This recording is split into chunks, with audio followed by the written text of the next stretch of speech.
নমস্কার বন্ধুরা। আজ ঘুরতে ঘুরতে আমরা চলে এলাম ডুমুরিয়া গাজীতলা খালপাড়ের মাঠে। এখানে এসে চারদিকে ছড়িয়ে থাকা প্রাকৃতিক মনোরম পরিবেশ, হালকা হাওয়া, সবুজ আর গ্রাম্য দৃশ্য। চারদিকে হলুদ সর্ষে ফুলের মাঝখানে রয়েছে একটি খেলার মাঠ, আর সেই মাঠের পাশেই চোখে পড়ল গ্রামের মানুষের ব্যস্ত জীবনযাত্রা।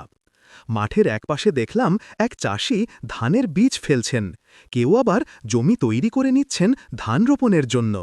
কিছুটা দূরে দেখা গেল বীজের জমিতে জল দেওয়ার কাজ চলছে। সব মিলিয়ে কৃষিকাজের সুন্দর এক ছবি।